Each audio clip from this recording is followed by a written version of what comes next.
maghapong pagsubok, sumaya ang mga teen housemates sa isang sorpresa. Good morning!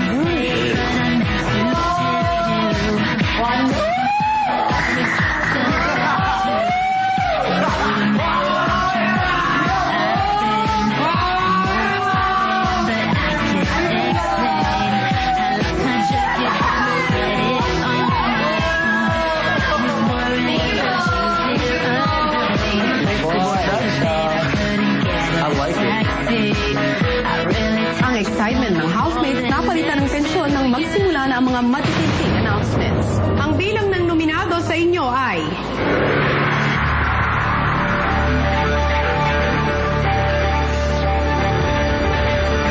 Kayong dalawa ay nominado sa lingkod. Medyo worried, ganun. Bakit ka worried? Dahil, baka ako kasi yung isa sa mga weakest link ng grupo eh.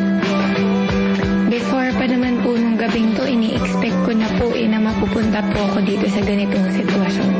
Nararamdaman ko rin po sa sarili ko yun na hindi po ako masyadong naka-adjust. This week, mood things nga po. Tanggap ko naman po sa sarili ko yun.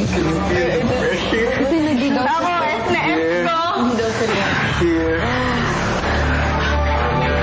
Next, hard to say that you are nominated this week. Patrick, Ivan, you are safe. I will be back in May part po na parang malungkot din, pero okay na po, masaya pa rin po. Masaya pa rin po.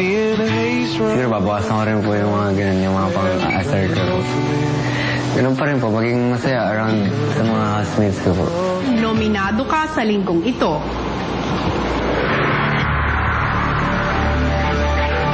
Love, Joe, you are safe. Ikinalulungkot ko, but you are nominated this week. Angelo, Young, you are safe. Bago matapos ang gabi, isang malaking anunsyo ang ibinigay ni Kuya. Ikaw ay pinapatawan ko ng automatic nomination, Michael.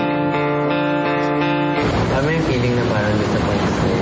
Oo, ganun din. Yung parang gano'n. Okay lang sa akin kung ayaw sa Konti lang. Hindi naman sa okay, pero... Gusto mo? Pwede. Pwede. Siyempre, unang-una, tapos parang tayo yung nauna, diba? Tama? Tama. Eh, siguro, sobrang isip ko sa sarili ko na parang pinuput down ko talaga sa sarili ko eh. Dami kasing history. Naging seryoso po ako sa mga bagay po kasi sa mga nakaraan ko po, puro hirap po eh. Hindi po masyadong nag-enjoy. Parang nasanay po ako na mag-isa, parang mag-isa lang po ako. Nasasanay po mag-isa. Think positive lang. Yung isipin yung mali ng iba, ganun. Nakakabahan po ako kasi baka matanggal po ako. Sala na ako po lahat yung ganun, pagiging blanco una. Marami pa akong pangarap dapat yung tabarin. Huwag mong isipin yung talo ka agad, pare. Hindi. Alam mo, naisip mo na, parang sinabi mo kanina, gusto nyo pa magstay, pagbibigyan ko kayo. Kasi parang nadidismaya ka yung, sabi mo, nakikisama ka ng maayos, di ba? Tapos ako naisip. Oo, pare, ganito talaga. Sabi mo, gusto mo magstay. Pare, huwag kang breakdown ng ganun, pare. Siyempre, magstay ako. Ano ko, tanga? Ang hirap-hirap pumila. Ang hirap pumila?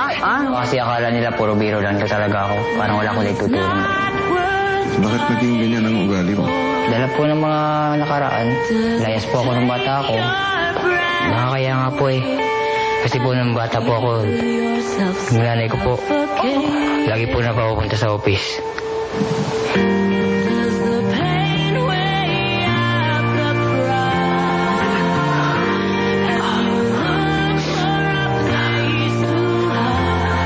Nahiya po kasi ako sa magulang ko. Puro kaya na po yung nabibigay ko. Dahil po sa akin, ina. Sana maging proud naman sa akin yung ano ko. Ang magulang ko.